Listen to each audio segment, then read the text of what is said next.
um, that come of the verses out of the book.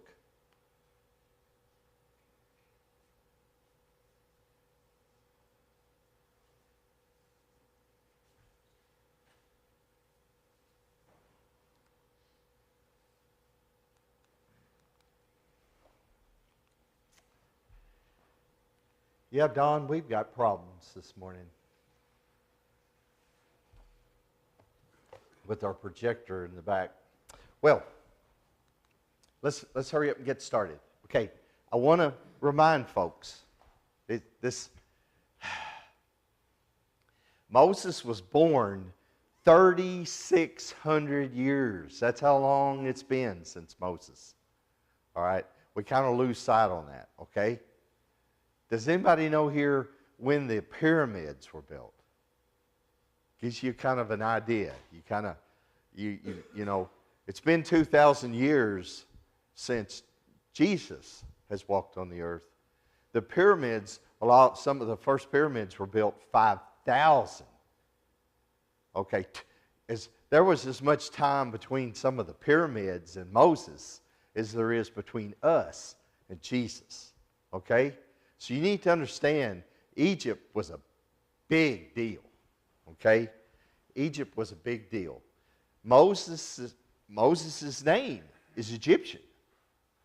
Moses is an Egyptian, okay? Yes, he's a Hebrew, all right?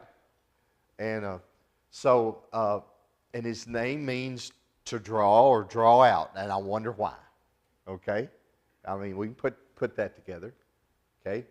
And his family were living in the land of Goshen. You can read that about when Jacob, he brought his family back.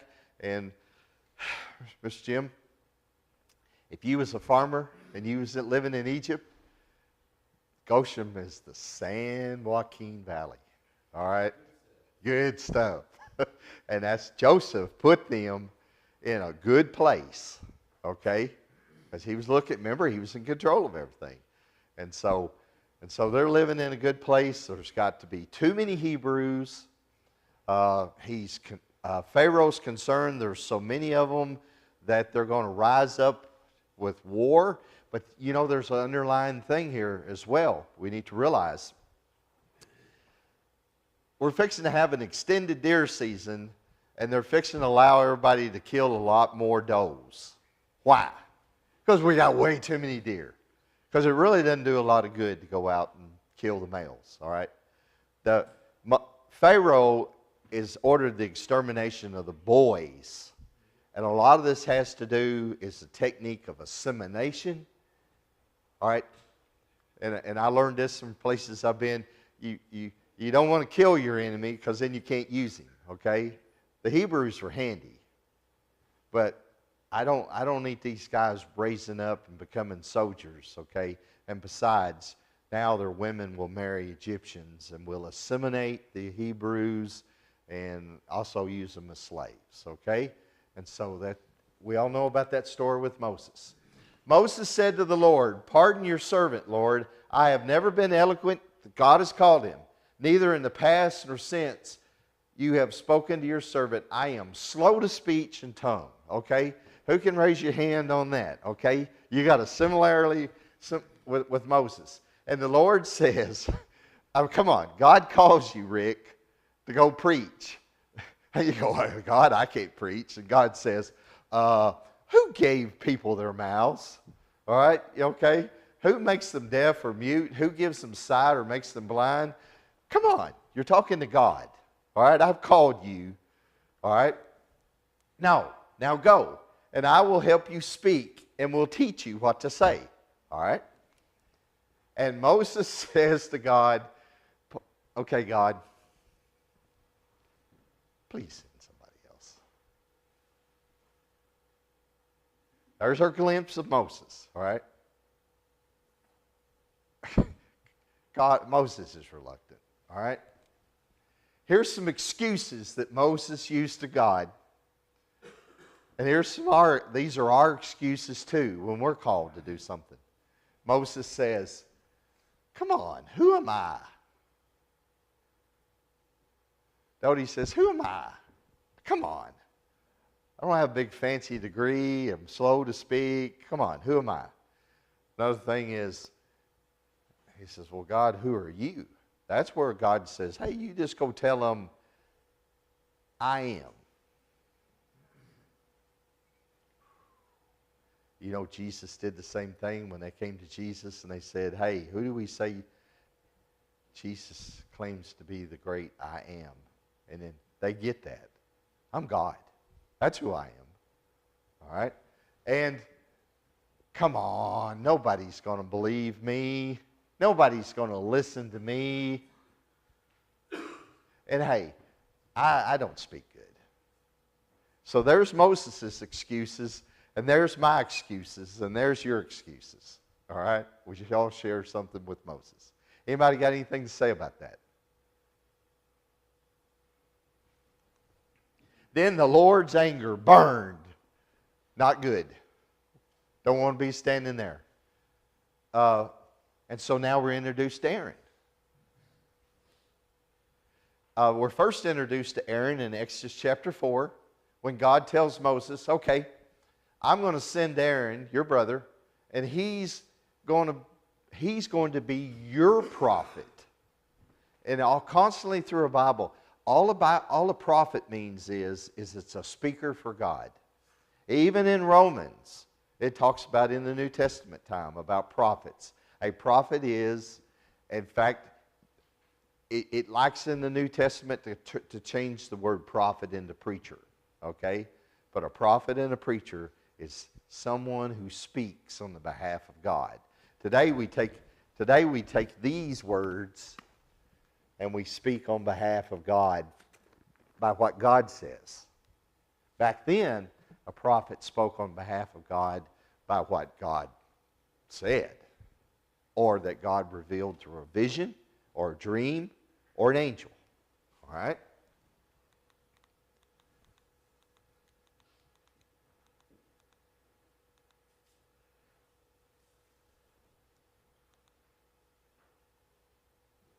Here's an interesting statement. Exodus 7. See, this is God speaking. The Lord said to Moses, see, I'm going to make you, Moses, like a god to Pharaoh. And I'm going to make your brother Aaron like a prophet. Your prophet, Moses. I want you to see the specialness of Moses. God said, what about your brother, the Levite? Okay, that's important to know. I know he can speak well. He is already on his way to meet you, and he'll be glad to see you. Hey, God has already stirred something in Aaron, and Aaron's on his way to meet Moses. Do you think that's just a coincidence? No. And he will speak to the people for you, and it will be as if he were your mouth and as if you were God to him. When Moses says something, it's as if God says it. Because God tells Moses what to say.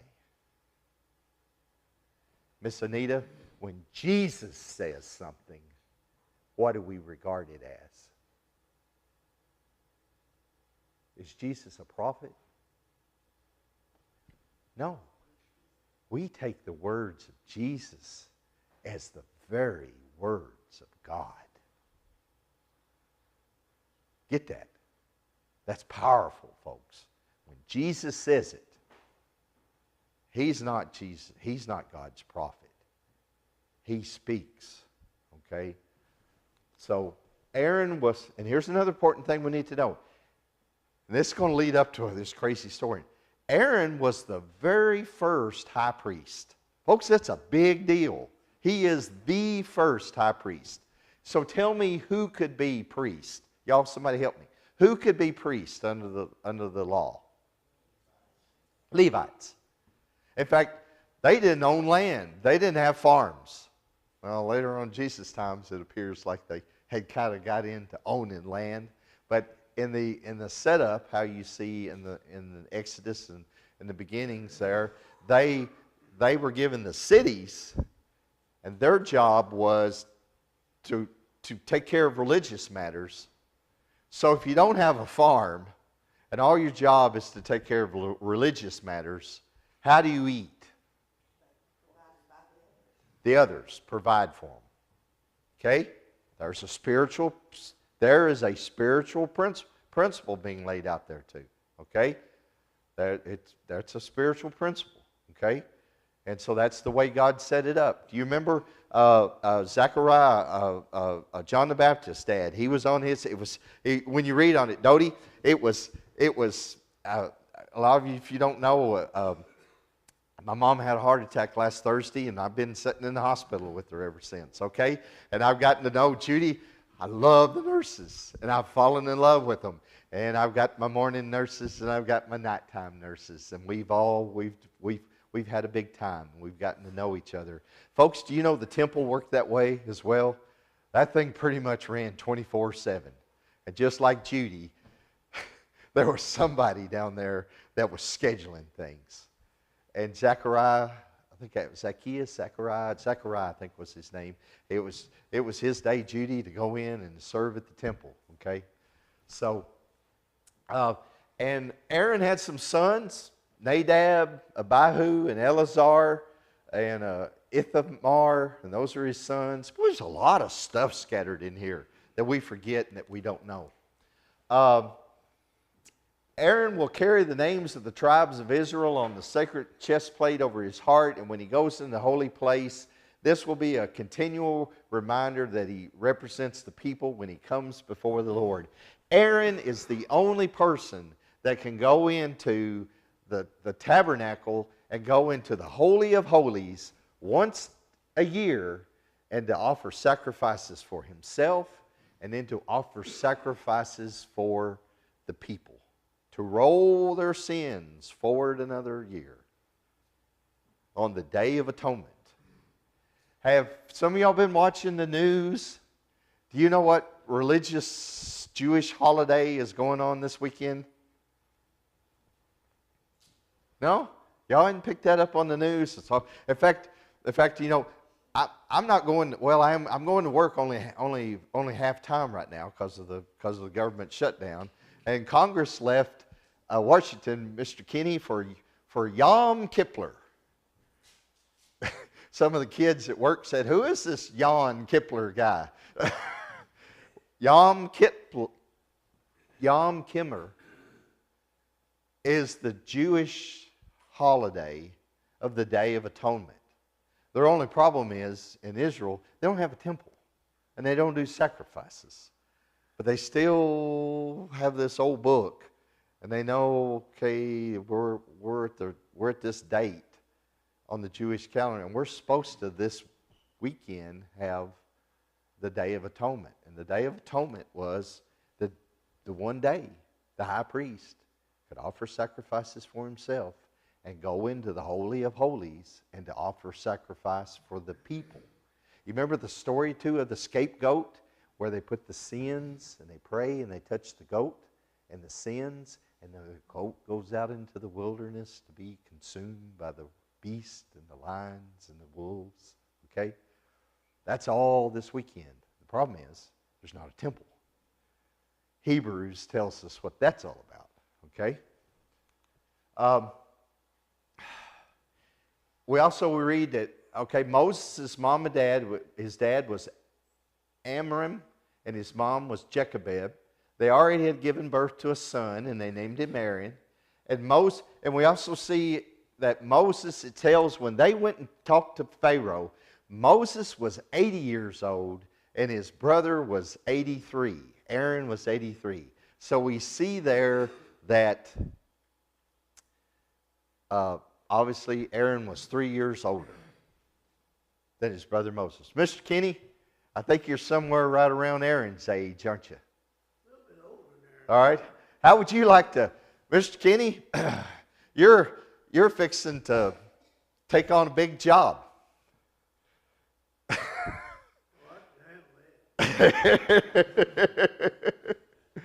Okay, so you get into this. Well, You know, and this is when you begin to kind of piece things together out of the Bible. Well, why was Moses put in a basket? Well, because Pharaoh said, kill all the baby boys. Well, why didn't he kill Aaron? Well, obviously, this edict to kill the baby boys wasn't around 3 years earlier. It appears when his brother Aaron was born. All right? We have to infer that, but we don't get a story about Aaron in a basket and Moses trying to kill things like that. Now, there's an edict made by Pharaoh to kill all the baby boys, and we get the story of Moses. Again, lesson. Do you think that was coincidence? No. All right, so let's get to Miriam. The first mention of Miriam by name, okay, is on an occasion when she is leading the women in a song, way up in Exodus chapter 15, and it's when, I'll give you the context, they've crossed the Red Sea and God has drowned all the Egyptian army. That's the first mention of Miriam by name that we see, okay? And here it is. Here's right out of the Bible verse. Then Miriam, the prophetess, the female prophet, Aaron's sister. Okay, we got that nailed down. Okay, the right Miriam took a tambourine and led all the women as they played their tambourines and danced. And Miriam sang the song, "Sing to the Lord, for he has triumphed gloriously. He has hurled both horses and riders into the sea." All right? But Miriam is actually mentioned earlier. Because not by name, Miriam is who? Miriam is The one that watched the basket so that she went to Moses' daughter, Pharaoh's daughter, and said, hey, you want me to find somebody to nurse that child for you? You think that was by coincidence? No. Okay. We're kind of seeing the theme. Okay. So I kept seeing over and over and over. It told me how it said Moses was this age and Aaron was 3 years older. All right, I get that. And then it would tell me blank, Miriam is this much older. And I go, okay, let me find that in the Bible. Let me find that. But how? Let me ask you, was Miriam older or younger than Moses? Obviously. Okay. They say 10 years old. I don't know, ladies. Y'all be better. Y'all can judge that for yourself. She's old enough that her mama can send her down to the river to watch after the little baby in the basket. And she's old enough to talk, and she's old enough to go up to the Pharaoh's daughter and say, hey, I know an Egyptian woman that can nurse that baby. Hey, go get her, okay? So 10, 7, 8, that the number's not pointing. But we do realize that Miriam is older. She's not 3. Miriam is older than Aaron and Moses, all right? There are only 9 women in the Bible that are mentioned as a prophet, and Miriam is the very first one. It's a big deal, folks. Okay? And there's all the others. Oh, we knew Deborah, and most of us, the 2 of them, Anna and the 4 daughters of Philip, those are recorded in the New Testament. Anna's the one that was at the temple, and when they brought baby Jesus in, okay? And she did nothing but go to the temple every day and pray. And she is a prophet, and God put her there in that place to foretell, because Scripture says that, to foretell and to witness and to tell everybody, hey, see that baby right there? That's a special one right there. All right? All right. So let's roll into some stories. Anybody got anything you want to say? Come on, help me. Help me. Okay. So how old do you think Miriam was? I keep every time I'd look it on the internet, it'd say, well, Miriam was 10 years older. When did she cross the Red Sea? It don't say that. Well, Moses was 80. Yeah, it says Moses was 80 and his brother was 83, but it don't tell how old she was. Pushing her 9. Yeah, yeah. I got another little fact, though, to help you with the age. We'll hear a little bit later, okay? Now, we're going to look at some stories. Just, we take these words out of the Bible, and then, come on, folks, I need some help with all this, okay? So let's first, let's kind of look at this Moses thing and Aaron thing, okay? When the people saw how long it was taking Moses to come down from the mountain, okay? And I stress this with the kids all the time. Folks, you get that. Well, I'm working with the young girls on Wednesday night in the Bible class. And okay, first we talked about the Bible, where it came from. And then we went to Genesis. And the little girls look at me and they go, well, how in the world did somebody know to know what happened in the beginning? And that God did this and God did that. And so it's just a story somebody made up. Folks, I stress this to the kids. There is no one on the face of this planet, maybe Jesus, don't know about it, who spent more one-on-one time in the face of God himself present. No one. You just read it over and over. Moses would go up on that mountain and he would stay with God. I'm sure they did. I'm sure it was not even an occasion, okay? And stay with God so long that everybody down at the base of the mountain said, that guy, we don't know what's happened to him because he's obviously gone. Yeah, he probably went up there and God killed him. All right? What in the world do you think he learned all that time?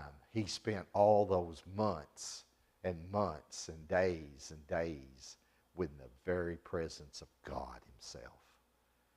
I'd say, hey, Moses, tell me what happened in the beginning. Okay? Hey, Moses, tell me about so-and-so and so-and-so. All right? He's got the front row seat. So, they give up on him. And so they come down. We don't know what's happened to this Aaron. He's just brought us out here in the wilderness to die. So, Aaron says, take the gold rings from the ears of your wives and your sons and the dog. Go collect all your gold jewelry and bring them to me. All right? Now, it's important. Follow this. Then Aaron took the gold, melted it down, and molded it and shaped it into a calf. And when the people saw it, they explained, this is the God that brought us out of Egypt. Whew. Crazy. And Aaron saw how excited the people were, and Aaron built an altar in front of the calf, and Aaron announced, tomorrow we're going to have a festival to the Lord. Aaron made a calf. Aaron built an altar. Aaron scheduled a celebration. Aaron did this. And the people got up early next morning to sacrifice burnt offerings and peace offerings. And after this, they celebrated with feasting and drinking, and they indulged in pagan rivalry. All right, you can look in your Bible, some of the older versions, and see what that pagan rivalry is all about, okay? Not a holy, godly scene, okay? Then Moses turned to Aaron and demanded, what did these people do to make you bring such a terrible sin on them? And Aaron says, chill out. Don't get upset. You know how evil these people are. I just threw all this gold in the fire and out come this calf. That's what we're going to see. Looky there. Come on, Moses. Chill out. Man, I just threw all this gold in the fire and Golly, it must have been a sign. What else was I to do? What do you think about that statement right there? Confusing it. He wasn't taking responsibility for his actions.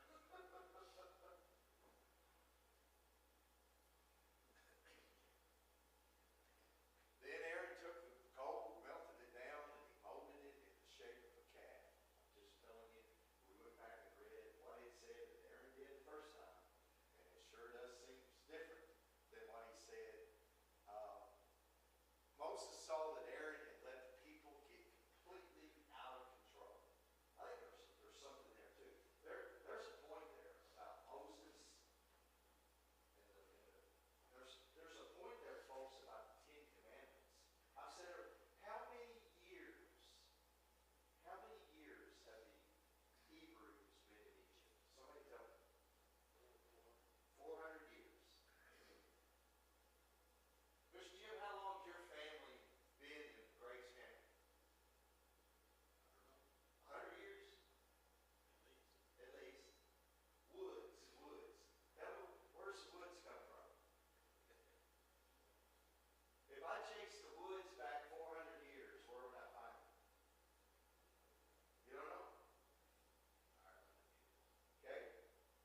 that an interesting story?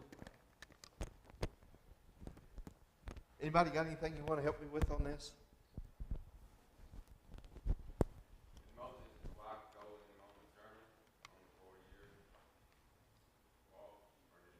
Yep, she must be with them. I don't know how they've ended up, I don't know if they, because, he's had Zipporah. Rick, Rick, I speak for I think. I don't know. She may not. I don't know about Zipporah. No. In fact, there's never any other mention. Now, I want to tell you, Zipporah, Zipporah has a really neat story. Because while Moses is out there with Zipporah for those 40 years, before God calls him, God says, you know what? I'm going to kill you, Moses. I'm going to kill you. Yeah, that's what he says. Because you saw that Moses had 2 sons? And he says, I'm going to kill you, Moses. Do away with you. Because you hadn't circumcised your children. And Zipporah saves him. Zipporah circumcises the sons, and she makes an appeal to God not to kill Moses. All right? Moses is a Hebrew. Look at there. It's already, and folks, you might go, oh, wait. Circumcision came with the law. No. Circumcision came before the law. Circumcision goes back to Abraham. I know all this stuff just falls and we get to mixing and things like that. But no. And so that's an interesting story about Zipporah. But then we don't hear anything else about Abraham's does it tell us her name? We don't hear anything other about it. It's told in the story because Miriam and Aaron had a problem with it. And they were talking behind Moses' back, and they were grumbling about it. And God calls Miriam and Aaron to the carpet. And he says, oh, no, I wanted to show this. This is important to see. Here's what Miriam says, and Aaron. Has the Lord spoken only through Moses? I think they're telling this is probably what they're going around. They're saying, Mr. Kenny, my brother's married that Cushite. Has the Lord not only spoken to Moses? Has he not spoken through me too? Has he not spoken through my brother too? Rick, my brother is married a Cushite. Has the Lord not spoken to me too? Has the Lord, and I got a problem with it. Has the Lord not spoken through my brother too? And the Lord heard them. Here's then we get this. Y'all have heard this story about Moses all your life. And immediately when Aaron and Miriam says, has not the Lord spoken to me too? Immediately we get this verse that says, and you see the parentheses in front of that? What does a parentheses mean? Help me out, folks. A parentheses means it's a parenthetical statement that is added by the writer. Okay? It's the same as a comma. Can be the same as a comma. It's a parenthetical statement. It's added by the writer. And the writer immediately, when they record about Miriam saying, has not God spoken to me too? That it says, oh, by the way, Moses was the most humble man that ever lived. Why do you think that verse follows that previous verse? What is it? What are we seeming to pick up from that?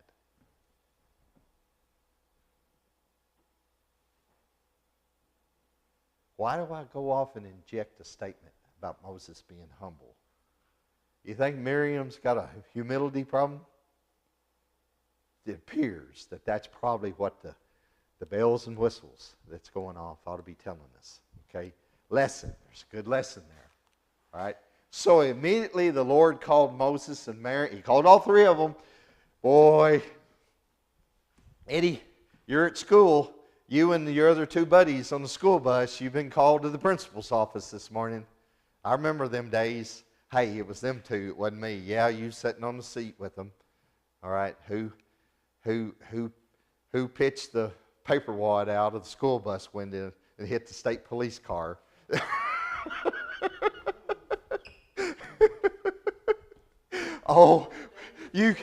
Could you tell us stories, school bus stories, okay? All right, so these three have been called to go to the tabernacle to appear before the Lord, okay? And because remember, the temple's not built yet. They're traveling every day, so the worship is done in a tent, not a building, all right? And the Lord descended in a pillar of cloud and stood at the entrance of the tabernacle, and he says, Aaron and Miriam, and they stepped forward. How'd you like to be in that? How'd you like to show up for that principal meeting? And the Lord said, listen to what I say. If there are prophets, I, the Lord, I reveal myself in visions, and I speak to them in dreams. But not to Moses. Of all my house, he is the one I trust. I speak to him face to face, clearly, not in riddles. He sees the Lord as he is. So why were you not afraid to criticize my son? Is Aaron and Miriam equal to Moses? Absolutely not. They have crossed the line. And the Lord was angry with them, and he departed. Okay? And suddenly Miriam is going to come down with leprosy. And when Aaron saw what happened to her, he cried out to Moses, "Oh, Master, please don't punish us for this sin we have so foolishly committed." So Moses cried to the Lord, "Oh God, I beg you, please heal her." And what does God do?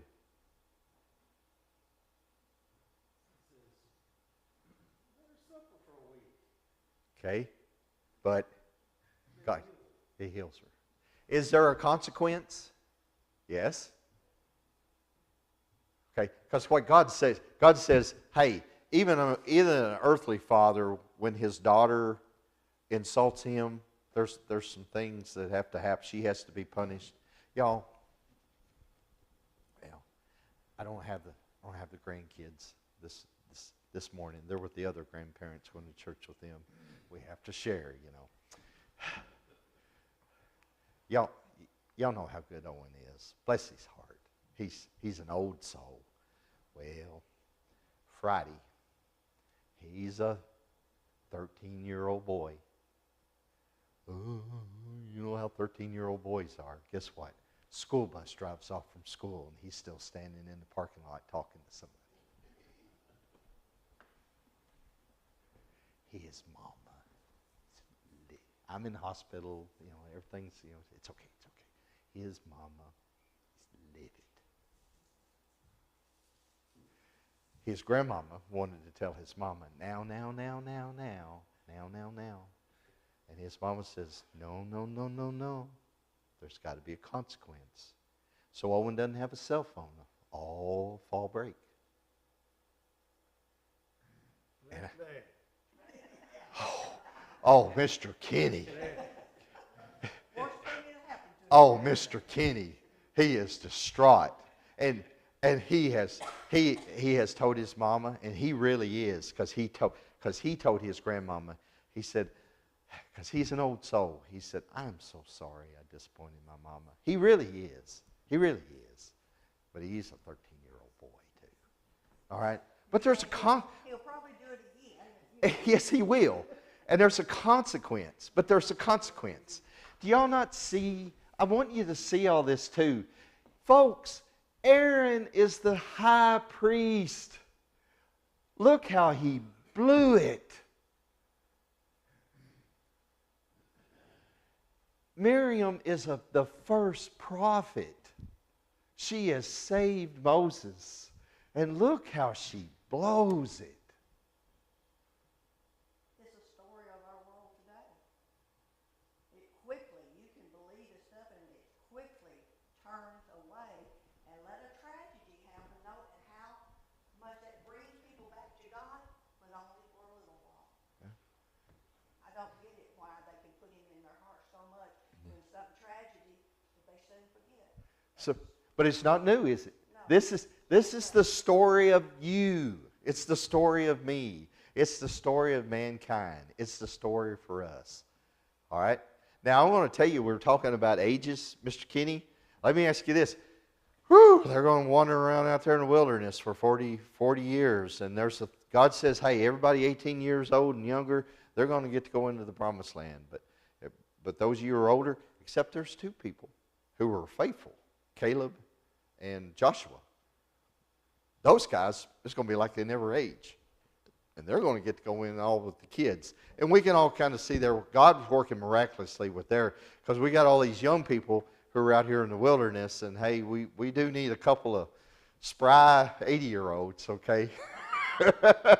And they become leaders. Joshua, okay, they become leaders as they go into the new kingdom. But is Moses going to go to see the promised land? Is Aaron? Aaron dies before Moses, just as before they go to the promised land. Guess what? Miriam does the same thing. It tells about her death, and it tells where they were at. And she dies before Moses, and she doesn't go to the promised land either. All right? Were they faithful people? Good people? Faithful people to God? Yes. Were they flawed people that mess up big time, and I mean big time? Yes, they were. Did they pay consequences for it? Yes, they did. But don't you know they reaped a wonderful reward as well? Folks, it's the story. It's the story of God and us. And we go, man, the Old Testament, we don't go read this stuff because that's just a bunch of history, and it's a bunch.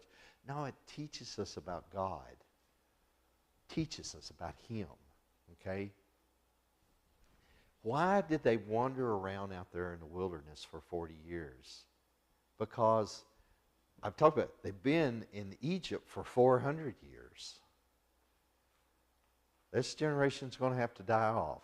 But while I'm out here, and there's where, and this is kind of getting beyond my opinion. This is kind of how I teach it with the younger kids. I believe that all those hours Moses spent with God, that's where we got these stories about all this stuff that gets written down about in the beginning, God created this. Because He needed to tell them, hey, let me introduce you to a God, and this is the God that created the universe. Hey, well, where did people come from? Well, let me tell you about a God, and He made a man named Adam, and He made a woman named Eve, okay? And they were the first two. And let me tell you how this all went south and went bad. And then let me tell you about this man named Abraham. And let me tell you about his faith that got you to Egypt. And now here we are. We're out here. We're going to spend 40 years on purpose. We're going to reset this thing, okay? And so that's what's going on with all this story. The lesson of Moses and Aaron and Miriam. Anybody got anything else? It's about 10 till. I tried to follow the chapter as well as I could. And we had a lot of material. But, and at first when I looked at it, I thought, I don't know what I'm going to do with this. But there's a lot of cool stuff in there. And we haven't told half of it.